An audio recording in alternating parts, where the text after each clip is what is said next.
ডাকসু নির্বাচনে কারচুপির সংখ্যা বৈষম্য বিরোধীদের আচরণবিধি লঙ্ঘনের অভিযোগ শিবিরের ইশতেহার ঘোষণা ছাত্র দলের ভোটের দিন থাকছে না সেনাবাহিনী। জাতীয় নির্বাচনের রোডম্যাপ ঘোষণা ইসির স্বাগত জানালো বিএনপি। ভোটে বাধা দিলে বিলীন হবে অস্তিত্ব বললেন মির্জা ফখরুল। সুষ্ঠু নির্বাচনের সংখ্যা জামায়াতের। এবং ক্লাস পরীক্ষা বর্জন করে প্রকৌশল বিশ্ববিদ্যালয়ে কমপ্লিট শাটডাউন। ৩ দফা আদায়ে কর্মসূচি চালিয়ে যাওয়ার ঘোষণা শিক্ষার্থীদের।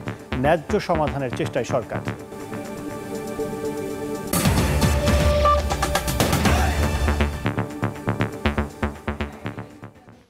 জনপদের সময়ের সঙ্গে আছি আমি কাজল আব্দুল্লাহ। শুরুতেই ছাত্র সংসদ নির্বাচনের খবর।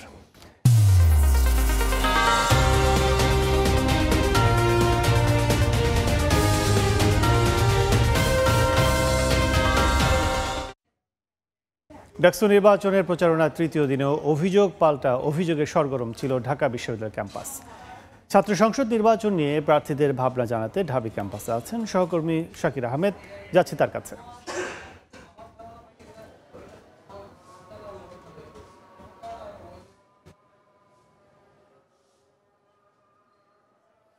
ঢাকা বিশ্ববিদ্যালয় কেন্দ্রীয় ছাত্র সংসদ, ডাকসু ও হল সংসদ নির্বাচনকে কেন্দ্র করে ক্যাম্পাসে বইছে নির্বাচনী হাওয়া।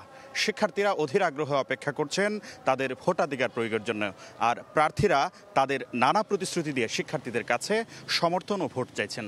এ বিষয়টি নিয়ে প্রার্থীদের সঙ্গে আমরা আজ কথা বলবো। আমাদের সঙ্গে ইতোমধ্যে উপস্থিত হয়েছেন ইসলামী ছাত্র শিবির সমর্থিত যে প্যানেলটি রয়েছে, ঐক্যবদ্ধ শিক্ষার্থী জোটের ভিপি প্রার্থী সাদিক কায়েম। পাশাপাশি আমাদের সঙ্গে আছেন প্রতিরোধ পরিষদের ভিপি প্রার্থী শেখ তাসনিম আফরোজিমি। আপনাদের দুজনকে স্বাগত জানাচ্ছি আজকের আলোচনায়। আমি শুরু করতে চাই সাদিক কায়েমকে দিয়ে। সাদিক কায়েম, আপনাকে প্রথম প্রশ্ন যেটি করতে চাই, দীর্ঘ বিরতির পর ইসলামী ছাত্র শিবির এই কেন্দ্রীয় ছাত্র সংসদ নির্বাচনে অংশগ্রহণ করছে। আপনারা ইতোমধ্যে প্রচারণার 3 দিন অতিক্রম করেছেন। নির্বাচনের মাঠ কেমন দেখছেন? পাশাপাশি 2019 সালের নির্বাচন আর এবারের নির্বাচনটা যদি একটু কম্পেয়ার করেন। ধন্যবাদ। দেখেন, জুলাই বিপ্লবের পরে এদেশের মানুষ আজাদি পেয়েছে এবং প্রত্যেকটা ক্যাম্পাসে শিক্ষার্থীরা তাদের মত প্রকাশের স্বাধীনতা পেয়েছে। বিগত সময় যদি আমরা দেখি, ক্যাম্পাসগুলো এক একটা সন্ত্রাসীদের ক্যান্টনমেন্ট ছিল। গণরম গ্যাস্ট্রুম কালচার, শিক্ষার্থীদের উপর নির্যাতন, নিপীড়ন, মানসিক তাদের উপর টর্চার, এই সব মিলিয়ে কোনো মত প্রকাশের স্বাধীনতা ছিল না। শিক্ষার্থীরা দাসের মতো করে ব্যবহার হয়েছে। কিন্তু এই জুলাই বিপ্লবে আমাদের শহীদদের আত্মত্যাগের মাধ্যমে আজকে প্রতিটি ক্যাম্পাসগুলো স্বাধীন হয়েছে। আজকে আমরা মত প্রকাশের স্বাধীনতা পেয়েছি এবং শিক্ষার্থীদের প্রাণের দাবি প্রতিটি ক্যাম্পাসে ছাত্র সংসদ নির্বাচন হচ্ছে। এবং সে আলোকে আজকে ঢাকা বিশ্ববিদ্যালয় কেন্দ্রীয় ছাত্র সংসদ নির্বাচনের কার্যক্রম শুরু হয়েছে। আমরা শিক্ষার্থীদের উচ্ছ্বাস দেখতে পাচ্ছি। তো এই ধরনের একটি বাংলাদেশ কিন্তু আমরা পাওয়ার জন্য গত 16 বছর ধরে লড়াই করেছিলাম এবং আমাদের শহীদের স্যাক্রিফাইসের মাধ্যমে আজকে আমরা এই চমৎকার একটা এনভায়রনমেন্ট পেয়েছি। তো আমরা যদি আজকে অবস্থায় দেখি, এই অবস্থায় ছাত্র সংসদ নির্বাচনের জন্য আমরা যারা ছাত্র সংগঠন আছি এবং যারা অ্যাক্টিভিস্টরা আছি, আমাদের এই সময় দায়িত্বশীল আচরণ করতে হবে। কারণ পুরো দেশের মানুষ আমাদের দিকে তাকিয়ে আছে। তো বাংলাদেশের গত 54 বছরে যদি আমরা দেখি, আমাদের গণতন্ত্রের একটা স্থায়ী রূপ আমরা যাইতে পারি নাই, একটা ম্যাচিউর পজিশন আমরা যাইতে পারি নাই। বৈচিত্র্যের মধ্যে যে ঐক্য তৈরি সম্ভব সেটা আমরা দেখাতে পারি না। কিন্তু জুলাই বিপ্লব পরবর্তী আজকে আমরা সেদিকে কিন্তু যাচ্ছি। আজকে জুলাই বিপ্লবে যখন আমরা আমাদের পরিচয় ভুলে গিয়ে সবাই ঐক্যবদ্ধভাবে ফ্যাসিবাদের বিরুদ্ধে আন্দোলন করেছি, জুলাই বিপ্লব পরবর্তী আজকে আমরা বাংলাদেশ প্রশ্নে, নেশন বিল্ডিং এর জন্য সবাই একসাথে কিন্তু কাজ করতেছি। আমাদের মধ্যে ডিবেট হচ্ছে, আমাদের মধ্যে ডায়ালগ হচ্ছে, আমরা কনস্ট্রাকটিভ ক্রিটিক করছি, কিন্তু দিন শেষে সবাই একসাথে বসতেছি। তো এই যে চমৎকার একটা এনভায়রনমেন্ট, ডেমোক্রেসির যে সৌন্দর্য, তো সেটাকে আমরা সাস্টেনেবল পজিশনে নিয়ে যাওয়ার জন্য আমাদের সামনে যে নির্বাচনটা আছে, সেই নির্বাচনটা ফ্রি, ফেয়ার, ক্রেডিবল একটা ইলেকশন হওয়া দরকার। এবং সেই জায়গা থেকে আমরা যারা নির্বাচন করছি আমাদেরকে দায়িত্বশীল আচরণ করতে হবে। পাশাপাশি যা এখানে নির্বাচন কমিশনার, আমরা বারবার বলছি, আমাদের তারা বিশ্ববিদ্যালয়ের শিক্ষক, আমাদের শ্রদ্ধাভাজন, এবং তাদের নির্বাচনের উপর ডিপেন্ড করবে বাংলাদেশের ভবিষ্যৎ কোন দিকে যাবে।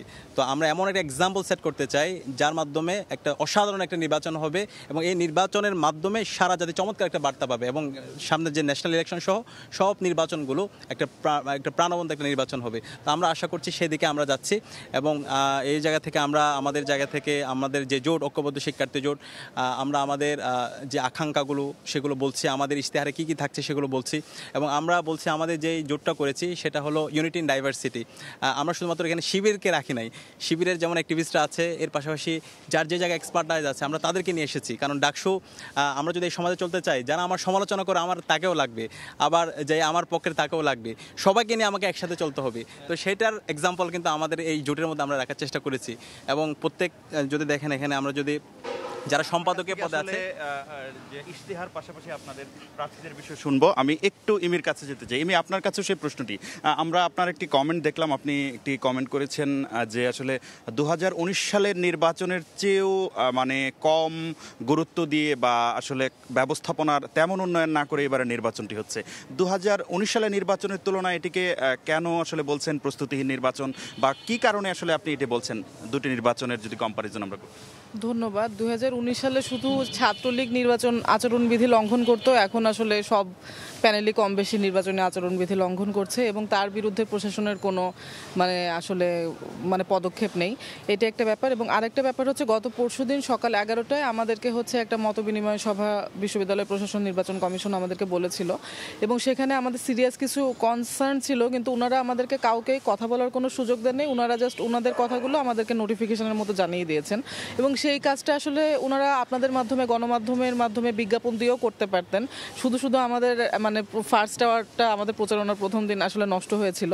এবং ব্যাপারটা হচ্ছে আমরা যেই প্যানেলগুলো বা আমরা যারা প্রার্থী, আমাদের কথা কেন আসলে নির্বাচন কমিশন শুনবে না, কিংবা আমাদের যে সিরিয়াস কনসার্ন কয়েকটা যদি বলি, যেরকম হচ্ছে মেয়েদের হলে এমনিতেই রেস্ট্রিকশন আছে, ছেলেদের হলে কিন্তু নাই। সেক্ষেত্রে বলা হয়েছে যে এক হলের প্রার্থী অন্য হলে রাত 10টার পরে নির্বাচনী প্রচারণা কিংবা অবস্থান করতে পারবেন না। তারপরে বলা হয়েছে অনাবাসিক কেউ 10টার পরে অবস্থান করবেন না। এখন এই যে অনাবাসিক যারা প্রার্থী আছেন তাদের প্রতি তো একটা বৈষম্য, কিংবা তারা আসলে কিভাবে একটা লেভেল প্লেইং ফিল্ডের কাজ করবেন সেটার একটা অনিশ্চয়তা। এবং একই সাথে আসলে মেয়েদের হলে মেয়েরা থাকবে, আমরা কি বুঝলাম না, মেয়েরাও কি মেয়েদের থেকে নিরাপদ না বা এরকম কিছু, খুবই আসলে অপমানজনক একটা ব্যাপার এগুলো। কিন্তু তারা কিন্তু এই হয়রানিমূলক আচরণবিধিগুলো রেখেছেন। এবং একই সাথে দেখা গেছে যে যে আচরণবিধিগুলোর কথা বলা হচ্ছে সেগুলো কিন্তু কন্টিনিউয়াসলি কেউ না কেউ ভায়োলেট করছে, কিন্তু আসলে আমরা নির্বাচন কমিশন বলেন বা বিশ্ববিদ্যালয় প্রশাসন বলেন কোনো আসলে ব্যবস্থা নিতে দেখিনি। এবং আরেকটা ব্যাপার হচ্ছে, আসলে আমাদের পরমত যে সহিষ্ণুতা এবং আমাদের যে পারস্পরিক শ্রদ্ধাবোধ, সেটিতে আসলে আমি প্রচণ্ড ঘাটতি দেখছি। এবং দেখা যাচ্ছে এক পক্ষ আরেক পক্ষকে খুব বাজেভাবে আক্রমণ করছে। বিশেষ করে আমরা সবচেয়ে নারীরা যারা আছি, আমরা ভালনারেবল হচ্ছে, আমরা যেই দল যেই মতের নারীরাই হই না কেন, আমাদেরকে খুব বাজেভাবে আমাদের রাজনৈতিক প্রতিপক্ষরা আক্রমণ করছে। তো সবকিছু মিলিয়ে আসলে নারীদের নিরাপত্তার একটা ব্যাপার আছে, সেই সাথে তাদের প্রতি যে বৈষম্যমূলক আচরণ করা হচ্ছে সেটার একটি ব্যাপার আছে। এবং সবচেয়ে বড় সংখ্যার বিষয় হচ্ছে লেভেল প্লেইং যে ফিল্ডে আসলে দেখা যাচ্ছে কাউকে বিশ্ববিদ্যালয় প্রশাসনই বেশি প্রিভিলেজ দিচ্ছে, কাউকে আসলে সেই সুযোগটি দিচ্ছে না। কিংবা ধরেন যে এখানে আর্থিক একটা বড় ব্যাপার আছে, যারা বিভিন্ন ধরেন যে প্রতিষ্ঠিত মাদার অর্গানাইজেশন যাদের আছে, তাদের নির্বাচনী প্রচারণা বা তাদের ক্ষেত্রে যে পরিমাণ তারা সক্ষমতার মধ্যে কাজ করতে পারছেন, আমাদের সবার আসলে সেই একই সামর্থ্য নেই। তো সবকিছু মিলিয়ে আসলে আমার মনে হচ্ছে যে বেশ কি বলবো, যে বেশ ঘোলাটে একটা পরিস্থিতি, আমি খুব সুষ্ঠু কিছু দেখছি না। সাদেক, আপনার কাছে একটু জানতে চাই, ইমি বলছিলেন যে প্রতিপক্ষ সংগঠনের পক্ষ থেকে নারীদের প্রতি হেনস্থা, পাশাপাশি আরেকটি বিষয় উনি বলছিলেন যে লেভেল প্লেইং ফিল্ড নাই, প্রশাসন এক ধরনের একপাক্ষিক আচরণ করছে। আপনাদেরও তো সেই একই অভিযোগ, কিন্তু যে নারীদেরকে বলি বা সাইবার বুলিং এর জায়গাটা যদি বলি, সেটি আসলে কারা করছে? এক পক্ষ আরেক পক্ষকে দোষারোপ করছে। প্রথমত হচ্ছে লেভেল প্লেইং ফিল্ডের বিষয়টা আমরা শুরু থেকে বলে আসছি। আমরা বারবার বলছি, যারা নির্বাচন কমিশনে আছে তারা আমাদের শ্রদ্ধাভাজন শিক্ষক, তাদের আদর্শ থাকতে পারে, সেটা দোষের না, কিন্তু তাদের এই আদর্শের মাধ্যমে যদি তারা কোনো একটা ছাত্র সংগঠনকে এক্সট্রা প্রিভিলেজ দেয়, ফেসিলিটি দেয়, তখন তারা ছাত্রদের বিরুদ্ধে অবস্থান নেবে। তা আমরা চাই না এই ধরনের অবস্থান, ছাত্র বনাম শিক্ষক, এই ধরনের কোনো একটা অবস্থান তৈরি হোক। তা আমরা তাদেরকে বলছি আপনারা দায়িত্বশীল আচরণ করুন। এবং আমরা খুবই উদ্বিগ্ন, বারবার আমরা দেখছি রাতের বেলা গায়েবী কিছু নোটিশ এখানে জারি হচ্ছে, এবং এখানে বিভিন্ন জনকে আমরা জানি না কীভাবে এই বিষয়গুলো হচ্ছে। তো এই সব বিষয়গুলো নিয়ে আমরা অনেক বেশি উদ্বিগ্ন। আমরা এখন পর্যন্ত আমরা তাদেরকে অনুরোধ করব দায়িত্বশীল আচরণ করার জন্য। এবং আপনারা জানেন আমাদের একজন নারী প্রার্থীর উপর কীভাবে হ্যারাসমেন্ট করা হয়েছে, তার ছবিকে বিকৃত করা হয়েছে, এবং সেটার জন্য আমরা অভিযোগও দিয়েছি, কিন্তু এখন পর্যন্ত কোনো ধরনের ব্যবস্থা কিন্তু নেওয়া হয় নাই। এবং ওইখানে হামলার সাথে যারা জড়িত ছিল সেই ছবিগুলোও পরিষ্কার গণমাধ্যমে এসেছে। তো তো বিশ্ববিদ্যালয় যে প্রশাসন নির্বাচন কমিশনে যারা আছে তারা যদি এই সামান্য ব্যবস্থাটুকু যদি নিতে না পারে, তাহলে সামনে যে নির্বাচন তারা কীভাবে নির্বাচনটা বাস্তবায়ন করবে, নাকি এটা হচ্ছে উপর থেকে কোনো কিছু আরোপিত হবে কিনা সেটা নিয়ে আমরা উদ্বিগ্ন অবস্থায় আছি। আপনাদের বিরুদ্ধে তো আসলে আচরণবিধি লঙ্ঘনের অভিযোগ করেছে আপনাদের প্রতিপক্ষরা, বিশ্ববিদ্যালয় থেকে নোটিশ দেওয়া হয়েছে এবং পাশাপাশি নারীদেরকে সাইবার বুলিংয়ের একটি অভিযোগ এসেছে আপনাদের বিপক্ষে, সেটা নিয়ে কি বলবেন? আচ্ছা, এখানে আচরণবিধি লঙ্ঘনের আমি তো মানে কোনো ধরনের সুস্পষ্ট অভিযোগ আমরা পাইনি। যেটা হচ্ছে যে পেস্টনগুলো লাগানো হয়েছিল সেটা আমরা আগের দিনেই প্রধান নির্বাচন কমিশনের সাথে কথা বলেছি এবং ওনাকে জানিয়েছি আমরা এটা করতে পারবো কিনা, কারণ আচরণবিধির যে ইয়েগুলো আছে, বিধানগুলো আছে, সেখানে কোনো জায়গায় এটা উল্লেখ নাই। উনি বলেছিলেন তোমরা সব জায়গায় পারবা, কিন্তু এক্ষেত্রে কোনো গাছের সাথে অথবা কোনো গাম এটা দেওয়ালের সাথে এটা লাগানো যাবে না। তো যেই নির্ধারিত আমাদেরকে শর্ত দিয়েছিল সে আলোকে কিন্তু আমরা লাগিয়েছি এবং উনি এই জায়গায় কনসেন্ট দিয়েছে, বলছে কোনো সমস্যা নাই। কিন্তু রাতের বেলা হঠাৎ করে আমরা দেখি একটা গায়েবী নোটিশ চলে আসছে, বলছে হচ্ছে এটা আর লাগানো যাবে না।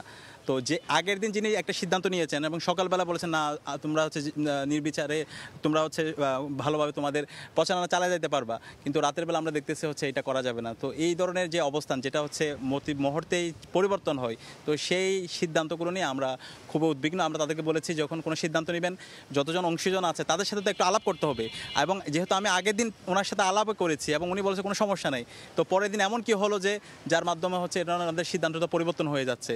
তো এই সামগ্রিক এই যে তাদের সিদ্ধান্তের মধ্যে প্রফেশনালিজম না থাকা, সেটা একটা সুস্থ নির্বাচন হওয়ার পথে একটা গুরুত্বপূর্ণ অন্তরায় বলে আমরা মনে করছি। এবং একই সাথে যে হ্যারাসমেন্টের বিষয়টা বলছে, আমাদের এখানে 4 জন নারী প্রার্থী আছে, আমরা ক্রমাগত দেখতে পাচ্ছি সাইবার বুলিং, তাদেরকে হ্যারাসমেন্ট। তো এই যে তাদের মেন্টাল ট্রমা, এবং এখানে ইমি আপা আছে এবং অন্য যারা প্রার্থী আছে তাদেরকে যেভাবে হ্যারাসমেন্ট করা হচ্ছে, সত্যিকার অর্থে এটা আমাদের সবাইকে অনেক বেশি কষ্ট দিচ্ছে। এখন আমাদের পয়েন্টটা বুঝতে হবে, আমাদের পয়েন্টটা হচ্ছে পরিষ্কার, যারা এই হ্যারাসমেন্ট করতেছে তারা কালপ্রিট, তাদেরকে আইডেন্টিফাই করেন, তাদেরকে বিচারের আওতায় নিয়ে আসেন। কিন্তু আমরা যদি এইভাবে দায় দিয়ে দেওয়ার রাজনীতি করি, তাহলে আলটিমেটলি এই কালপ্রিটের দায় মুক্তি পেয়ে যাচ্ছে। অপরাধী যে তাকে আইডেন্টিফাই করে তাকে বিচারের আওতায় নিয়ে আসেন।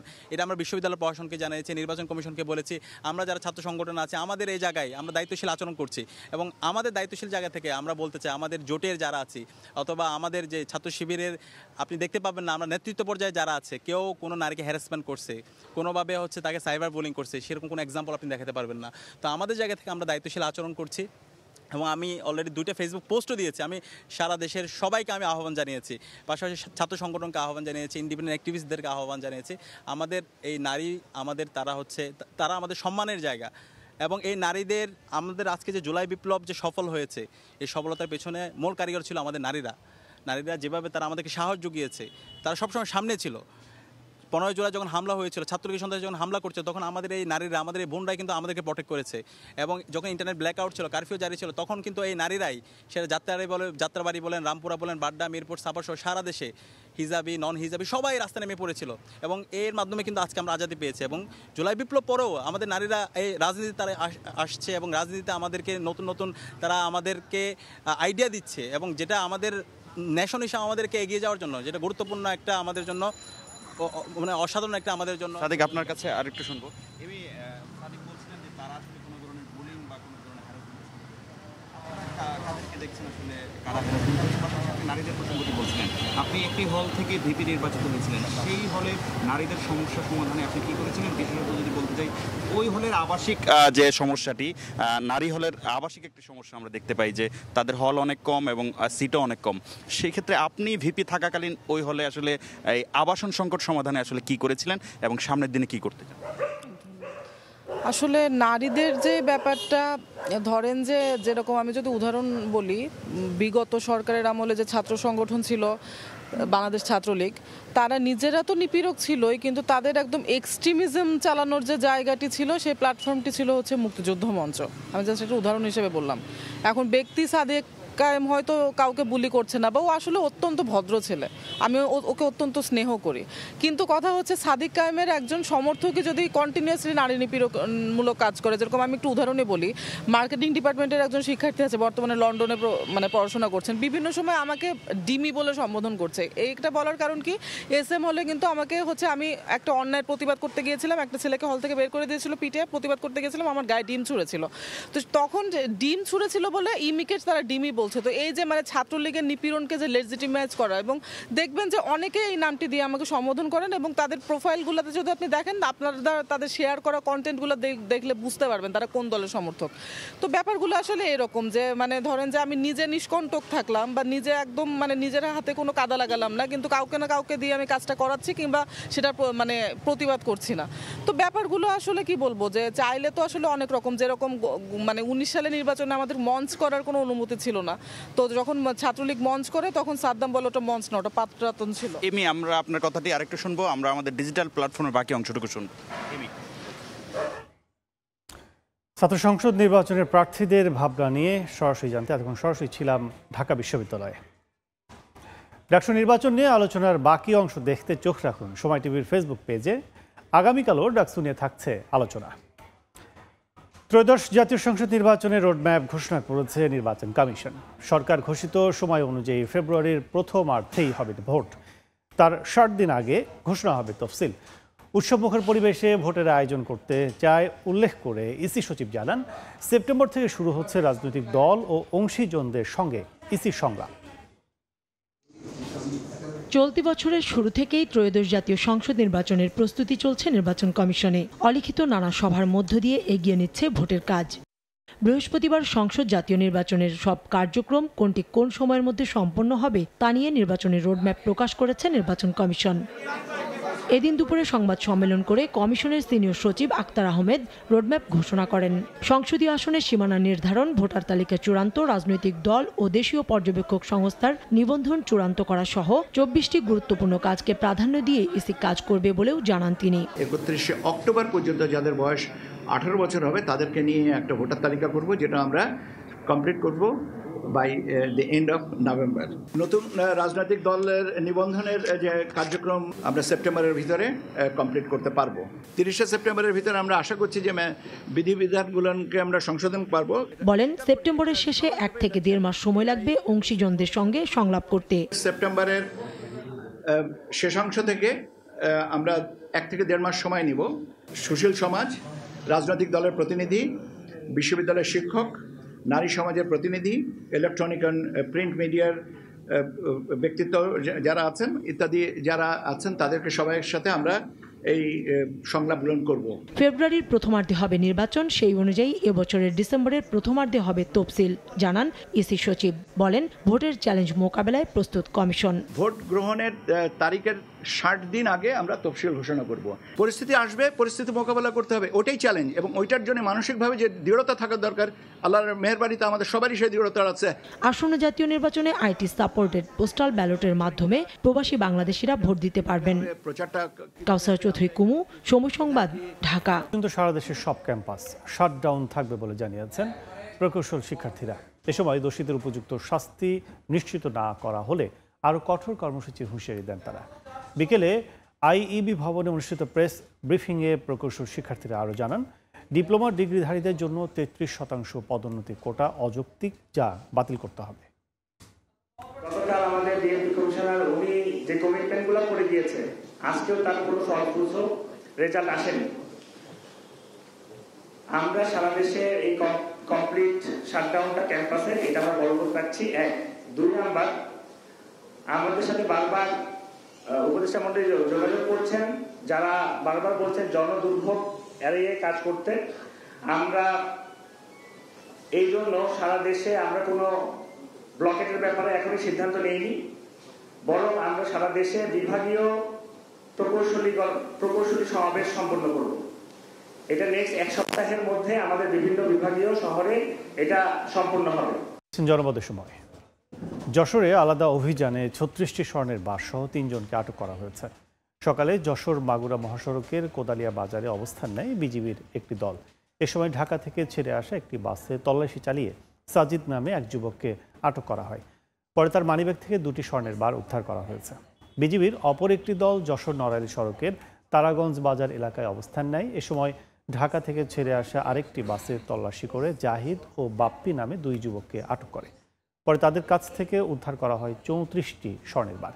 উদ্ধার হওয়া স্বর্ণের ওজন 5 কেজি 334 গ্রাম, যার বাজার মূল্য 7,89,53,868 টাকা। জনপদের সময় শীর্ষ সংবাদগুলো জানিয়ে দিচ্ছে আরেকবার। ডাকসু নির্বাচনে কারচুপির সংখ্যা বৈষম্য বিরোধীদের আচরণবিধি লঙ্ঘনের অভিযোগ শিবিরের ইশতেহার ঘোষণা ছাত্র দলের ভোটের দিন থাকছে না সেনাবাহিনী। জাতীয় নির্বাচনের রোডম্যাপ ঘোষণা ইসির স্বাগত জানালো বিএনপি। ভোটে বাধা দিলে বিলীন হবে অস্তিত্ব বললেন মির্জা ফখরুল। সুষ্ঠু নির্বাচনের সংখ্যা জামায়াতের। এবং ক্লাস পরীক্ষা বর্জন করে প্রকৌশল বিশ্ববিদ্যালয়ের কমপ্লিট শাটডাউন, 3 দফা আদায়ে কর্মসূচি চালিয়ে যাওয়ার ঘোষণা শিক্ষার্থীদের। ন্যায্য সমাধানের চেষ্টায় সরকার।